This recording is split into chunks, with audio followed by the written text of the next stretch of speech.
your request be made known to God, and the peace of God, which surpasses all understanding, will guard your heart and mind through Christ Jesus. So this is the only way we can get peace of mind.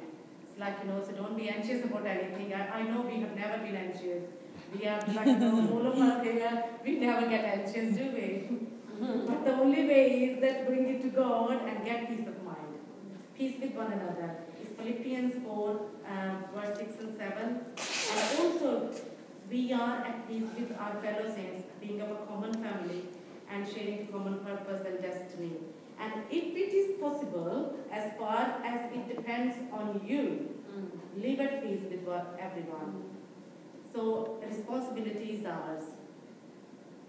And I think most of the time we're not very good at when all the responsibility falls on us. So it's my responsibility to with one another.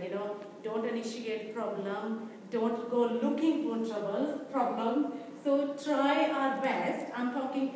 God spoke to me more than before I act. You cannot speak with power or passion or enthusiasm if it hasn't become your own revelation. Yeah. So whatever I'm speaking to you, God spoke to me first before I could actually share. I spent yesterday almost all day speaking in tongues while vacuuming and doing all sorts. So, and the Colossians 3:16.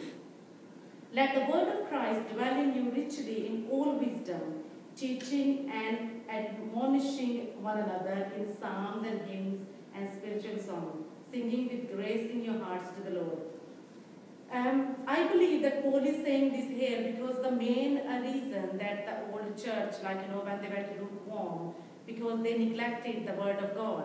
And he's saying to them, word of God, word of God, word of God, keep the scriptures, keep reading the scriptures, and the hymns, and because I know that today's, I love songs like, the modern worship as well, but when you read the hymns, it's scriptures, and it's like, so he's encouraging them to read the word, and I had a very actually funny sort of illustration that God sort of reminded me.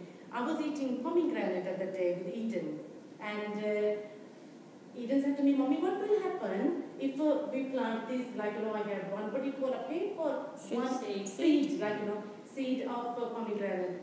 And I said, yeah. She said, what will happen if we plant it in our garden? Because she knows that I was talking to her about the different weather. Some countries like Pakistan have got mangoes. Because it's hot weather, so we can plant mangoes in a garden. And guava and all sorts of fruit. So she said, Mommy, can we plant this one in our tree? What will happen in our garden? I said, yeah, of course we can. Then the tree will come. So I started to eat after that, and I was eating the pomegranate, and she said, no, Mommy, inside you there is going to be a pomegranate. Inside you is pomegranate tree. And she was joking about it. But what God spoke to me was that this is how exactly the word of God should be doing in our lives. As we are eating the word of God, as we are chewing the word of God, digesting the word of God, we should become the walking word of God. You know what I mean? That's exactly, we want to eat the word of God. That is everything. We should be planted, you know what I'm trying to say? That take it in, eat, digest, and bear fruit, and give it out. Word of God, that is the key. Last one, but not the least. Last verse, 17. And whatever you do, in word or deed, do all in the name of the Lord Jesus, giving thanks to God, the Father, through Him. In my Christian life, this has really helped me. One thing that God has totally set me free is from fear of people and the knowledge that God knows my heart. Whatever I do, I respect Neil from my heart, but I'm not going to do anything for Neil where I'm thinking I'm actually, I don't think God is saying that to me, but I'm only doing that one to please you. Yeah. You know what I mean? One thing that set me free was I don't care what other people think. I honestly don't. God set me free in a hard way because I used to worry about that a lot when I first got saved. What other Christians thinking. But as long as you know that your heart is pure and whatever you are doing, God is pleased with that one, carry on doing that one. Carry on. You can do the most humble thing, but if your heart is not right, to me that is, you might as well not do it, but only we know.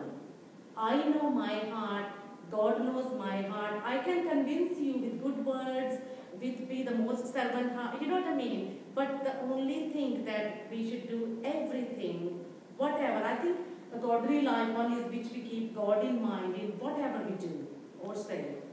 So whatever you do, remember that God knows your heart. He knows your heart, only do it for Him. That should be our motivation to start with, to do that, we are going to please God, not man, because you will never win.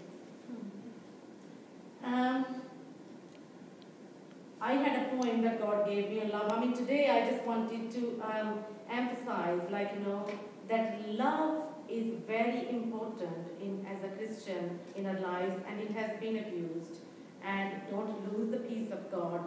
The source, God is love. God could be patience, God could be kindness, but Bible says God is love.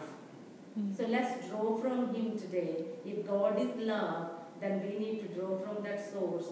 Love in our lives, and love one another, bear one another, forgive one another. I mean, there is so much in this one, in these 5 verses, that you all will add all of this one in your own Bible reading and this. But I will leave you with one point that God gave me about love, and that really, He gave me, so I wrote it, so I thought I might as well share it with you. Your love is beyond my understanding. Your love strengthens me when I'm weak. Your love, oh God, keeps me going. Your love makes big mountains so tiny before me. Your love lifts me up when I'm down. Your love is the answer to everything. Your love gives me grace to forgive. Your love tells me to forget and obey. Your love showers peace on me. Your love is the love I need every day. Your love is the love we need every day. God bless you. Thank you.